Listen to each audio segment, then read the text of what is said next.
full implementation phase, because we divide our operations in 3 phases: the pre, the during, and the post operational implementation plan.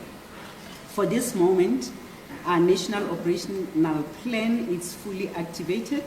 The country is now under maximum operational readiness.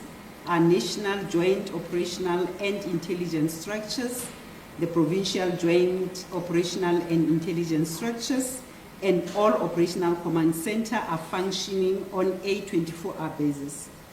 Our operators are on the ground across all 9 provinces. The first responder task with responding to public gatherings and any emerging incidents are fully deployed on a high alert.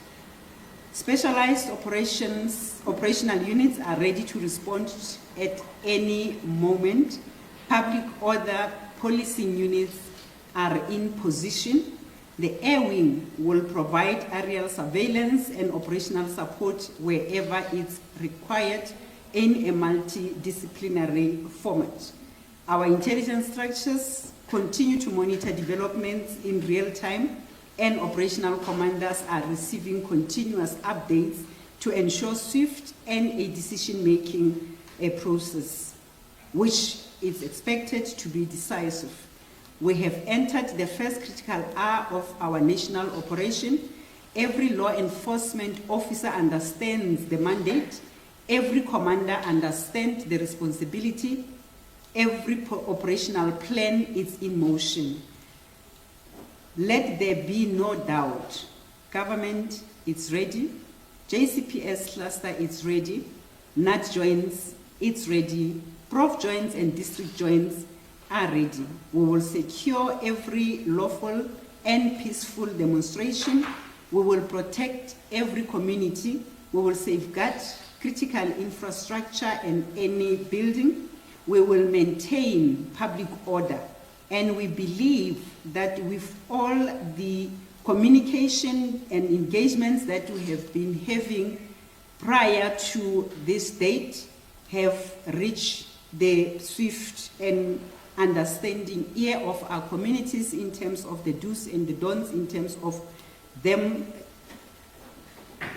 displaying and discharging their constitutional mandate of the freedom of expression.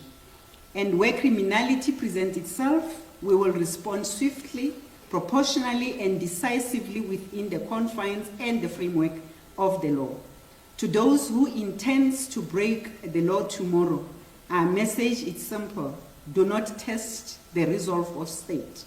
To those who intend to demonstrate peacefully, we assure you that your constitutional right will be protected. To every South African, be confident that your safety remains on our highest order and highest priority. The security cluster is united. Our members are deployed. Our operations are fully underway. We are ready in terms of safety and security. I can indicate that when these weeks and months of planning happened, we recognize that we require to identify at least 8 work streams that will work across all other government departments. So what we are displaying and discharging at this point is the whole of government and the whole of society approach. This briefing marks the conclusion of weeks of meticulous planning, intelligence gathering, operational coordination, deployment, operations undertaken by the Justice and Crime Prevention and Security Cluster. The message from the security cluster and supporting clusters such as your economic cluster, social development cluster are clear and non-negotiable. The state is ready, law enforcement is ready, South Africa is ready. Contingency plans have been tested and simulated throughout the months of planning. There will be no security vacuum. There is a clear distinction between exercising democratic right and committing a criminal offense.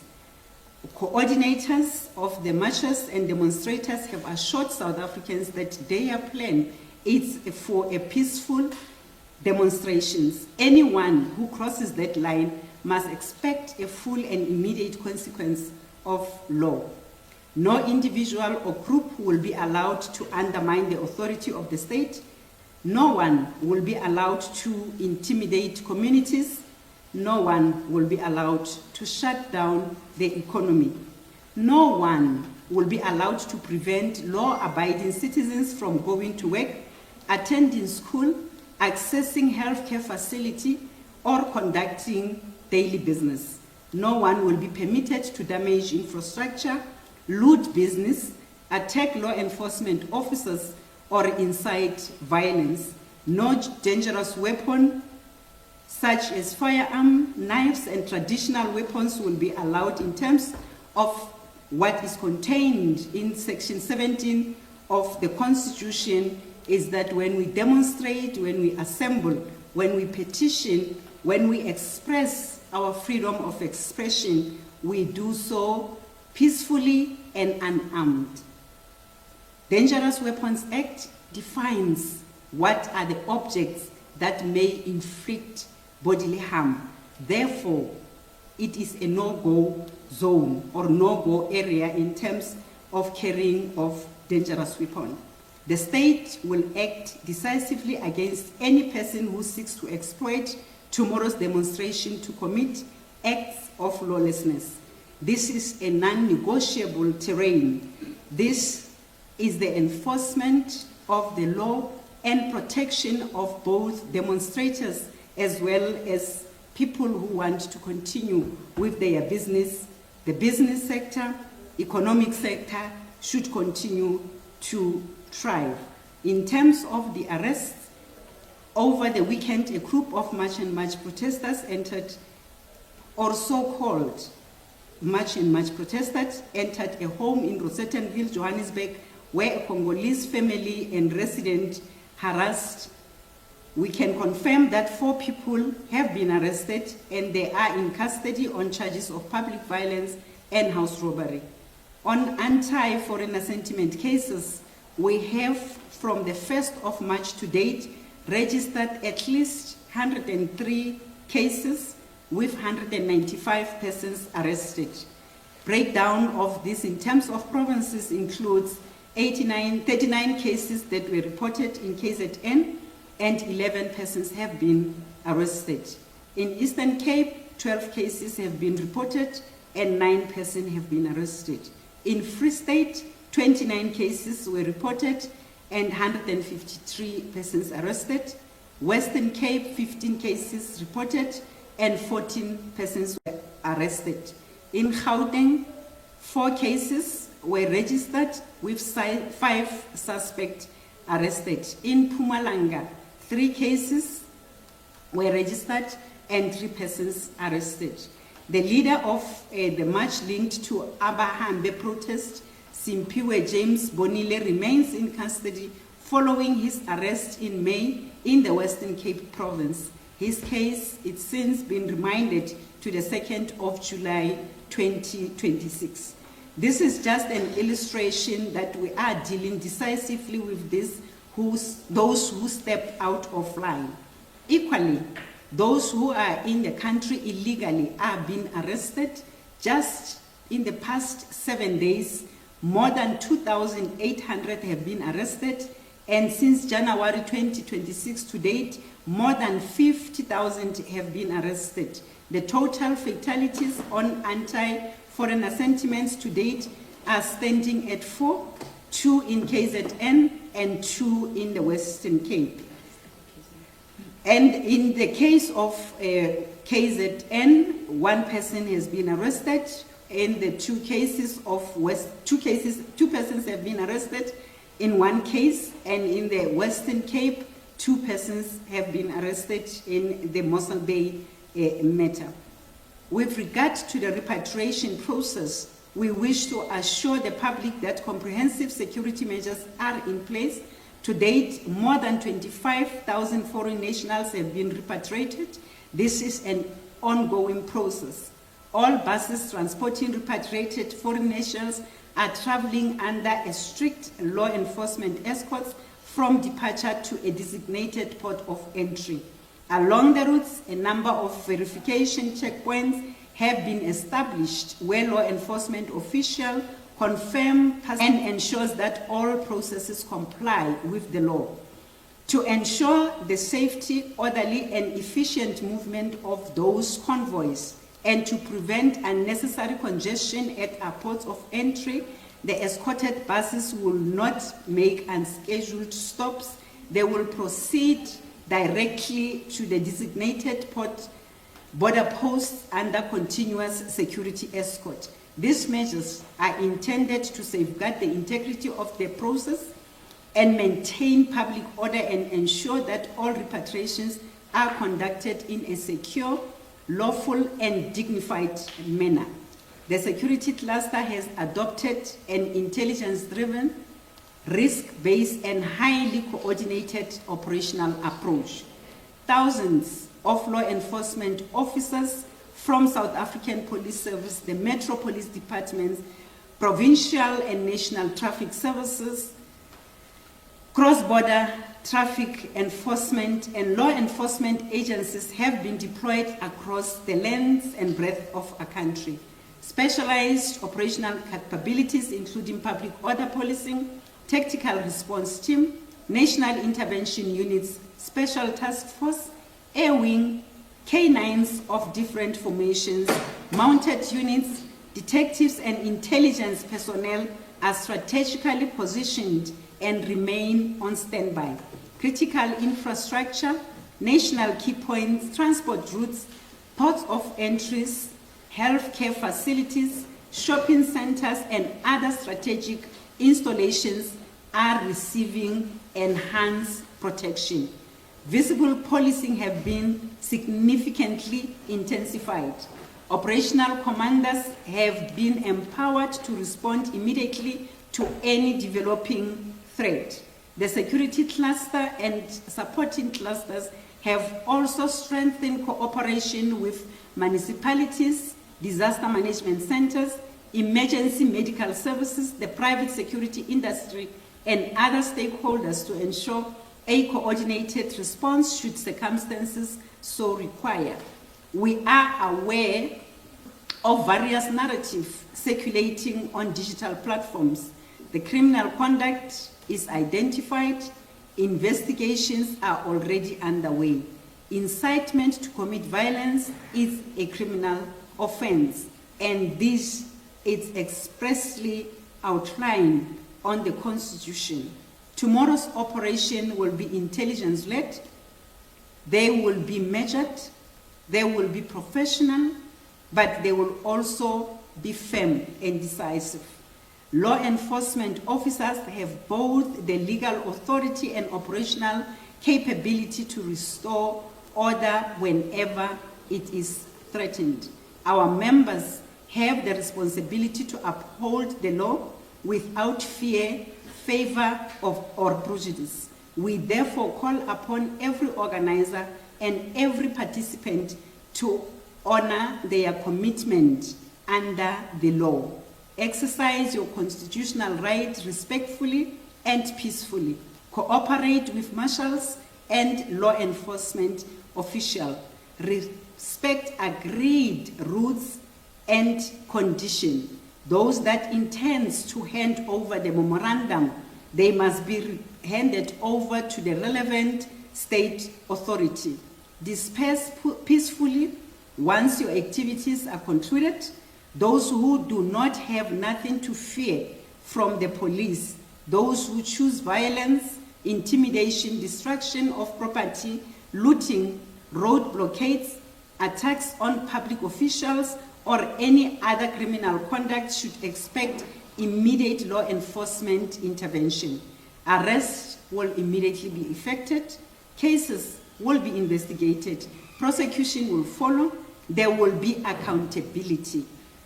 To every South African, we say, remain calm, go about your lawful daily activities, continue to report crime and suspicious activities Do not be intimidated by threats circulating on social media. Law enforcement is taking care of that space. Do not spread misinformation. Trust that law enforcement agencies are fully prepared to protect and safeguard your well-being. The Republic of South Africa is governed by the law, not by threats, fear, or intimidation. Tomorrow, the Constitution will be protected. Public safety will be protected. Lives will be protected. Authority of the state will be upheld. Security cluster and other supporting clusters are united, as I've alluded earlier. Our plans are complete. Our members are deployed. Our command structures are fully operational, and our resolve is unwavering. We are ready. No more than ever is the time for South Africans to stand together. We have one country. We have one constitution. We have one people whose safety and security we are duty-bound to protect.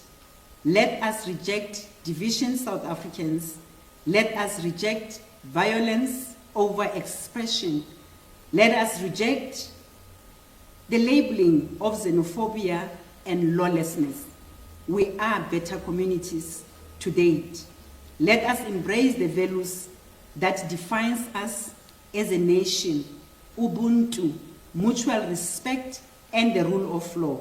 Tomorrow, let us demonstrate to the world that South Africa's democracy is strong enough to accommodate peaceful protest while firmly rejecting criminality.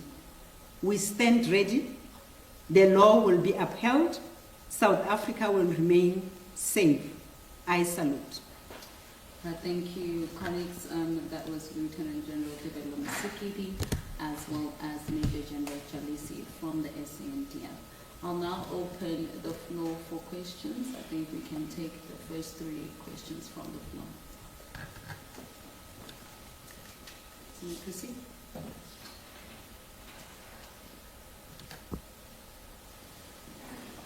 You can speak up.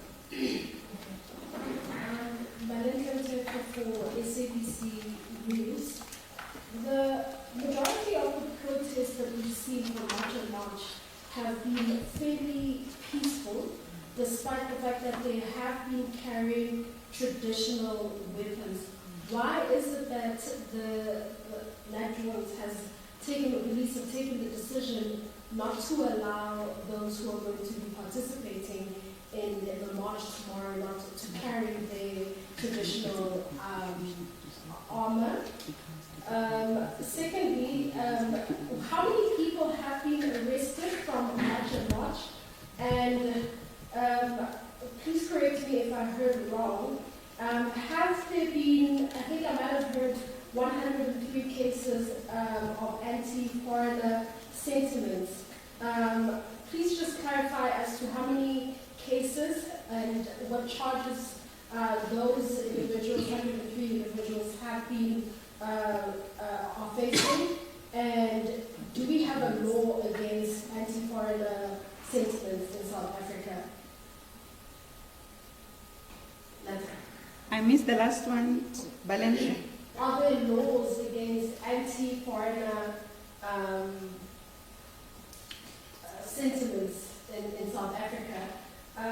But more than anything, why add so many resources when they've also demonstrated that these demonstrations can be led in a peaceful manner?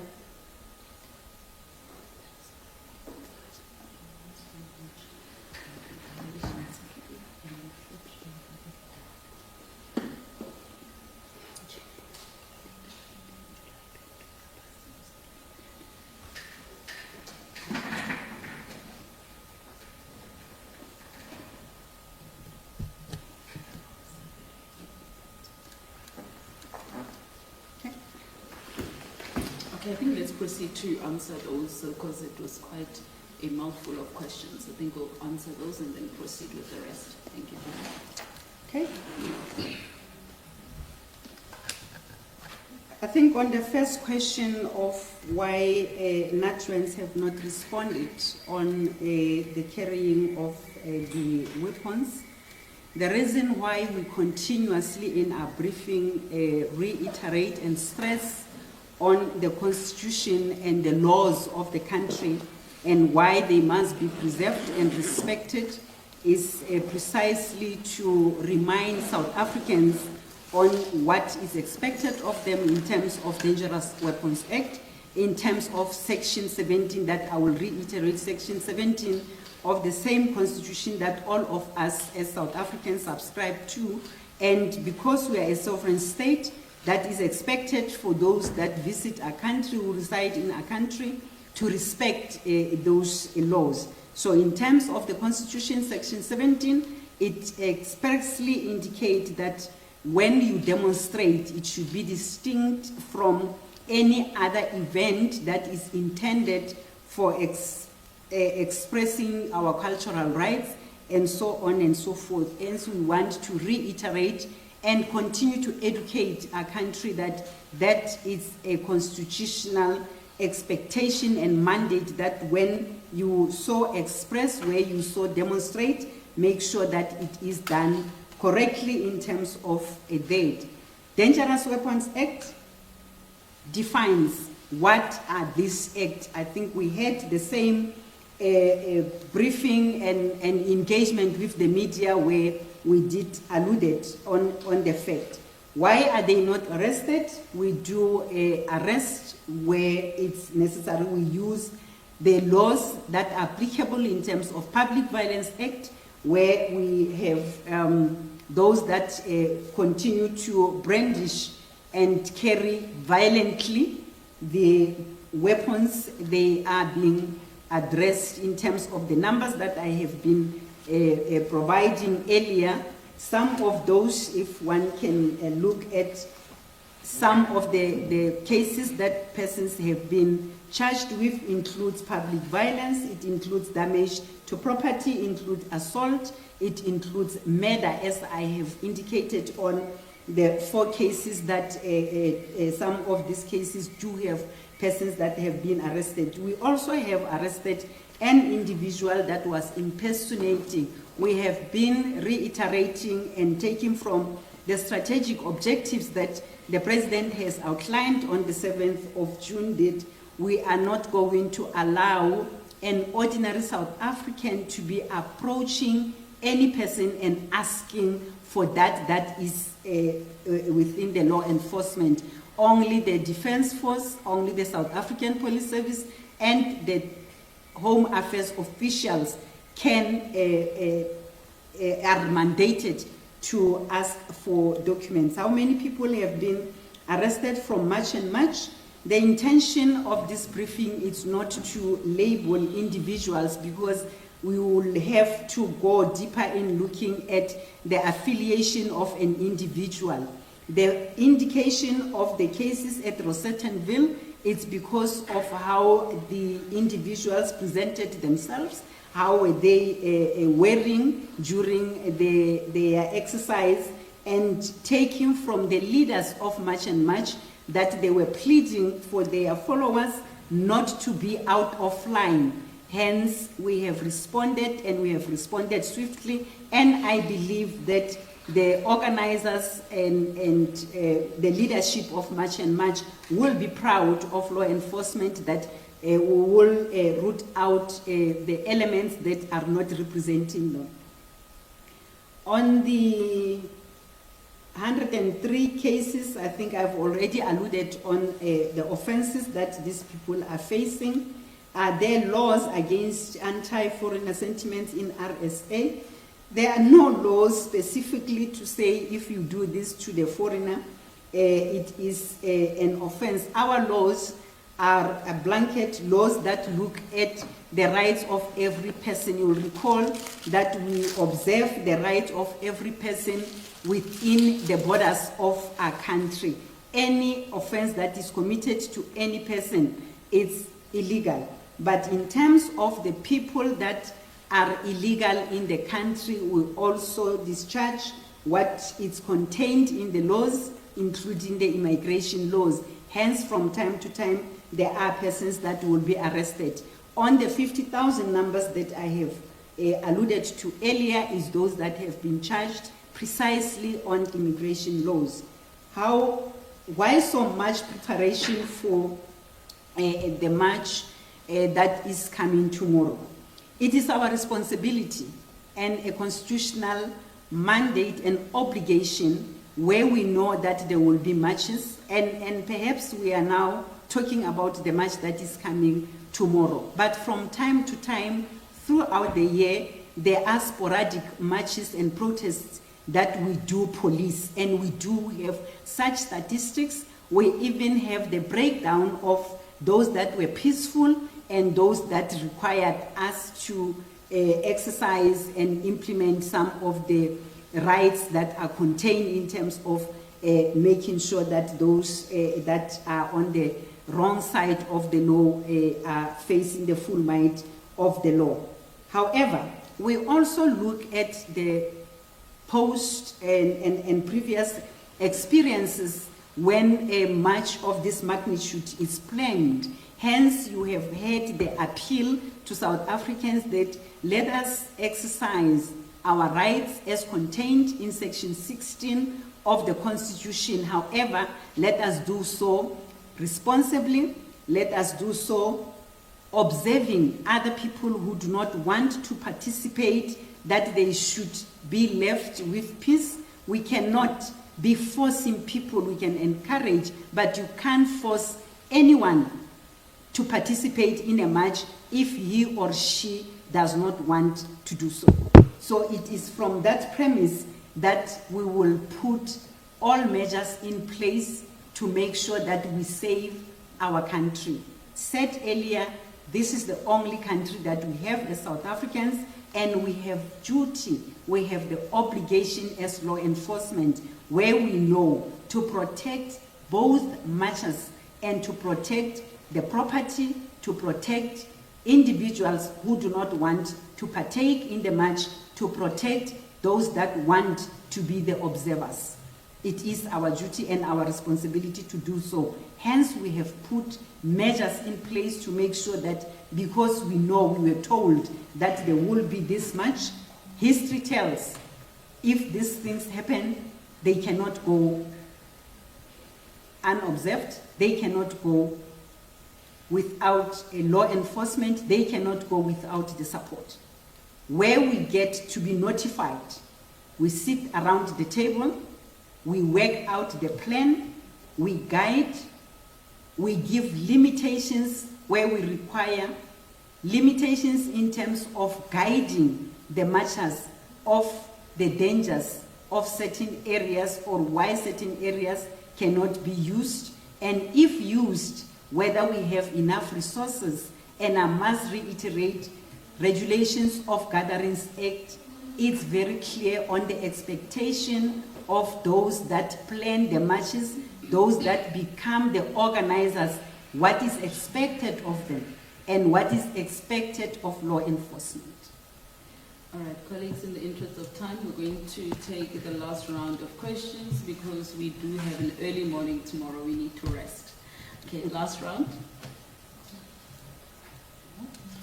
Veronica Makwadi here from Newsroom Africa. I think I just want to start with that massive amount of money that has been allocated as part of the security budget. Of course, that's 600 million rand for this particular protest. I think the question is just, where's the money coming from? From what I understand, is that there hasn't been a legislative mandate or emergency or disaster legislation. So just the question is, where has that money been redirected from? Perhaps maybe other departments, but where is it coming from? Another question I think is, as we speak about, General, you've mentioned that these past 24 hours have been absolutely crucial and shown some stability across the country. Overnight, though, what are we expecting? We're already starting to see some demonstrations flaring up in areas like Kakamas in the Northern Cape, Germanston, community alerts coming out from those particular areas.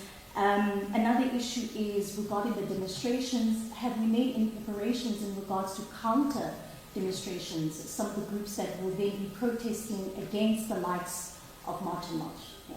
Thank you. I think there's one question online from Lisa Lee, News 24. Can you please advise whether the SANDF has been requested or authorized to assist law enforcement in any province?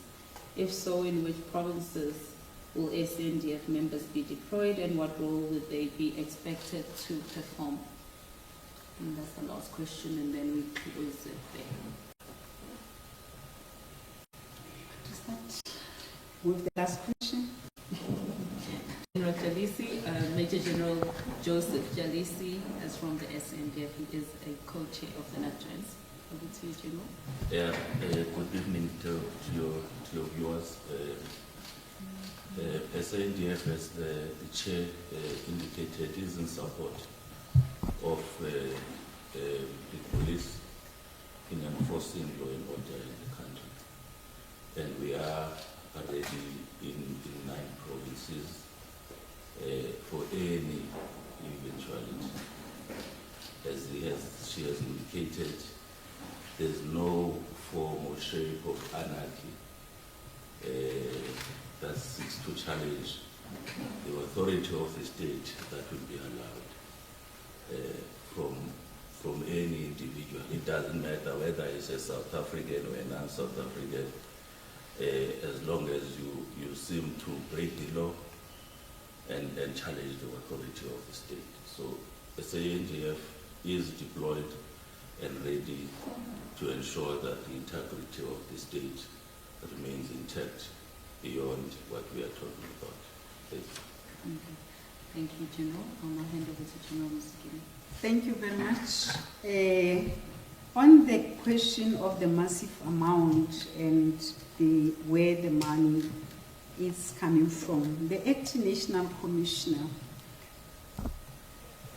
on Friday when we were launching the ground forces, did elaborate on the planning and the requirement of the police, because the amount that was communicated is the ground forces or the front line deployment of the police, that is estimated at 600 million in terms of the plans that were put in place, what will be expected. And it is not an amount, and I want to reiterate, not an amount of money that is planned for one day. You'll recall that when we are to move operatives from one area to the other, you need to work out what will be the spending in terms of fuel and others.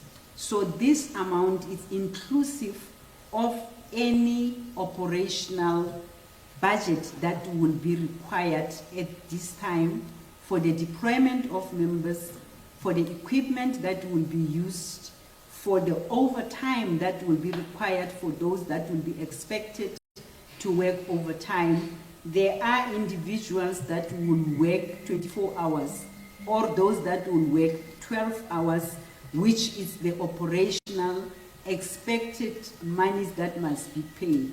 So this amount is inclusive of any other cost that will be required for SAPS to discharge its constitutional mandate.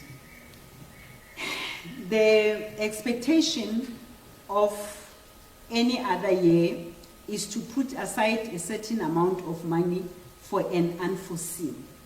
So part of this will come from the unforeseen, and the Acting National Commissioner indicated that where there are shortages, there are those that will be knocked at to ensure that when the dust settles and we have claims that are submitted, individuals and members will be paid what is due to them in terms of the work that it will be expected for whatever period that this operation will be undertaken. Yes, I have indicated that it has been relatively quiet, and to say relatively quiet doesn't mean there are no marches. Even today there were demonstrations.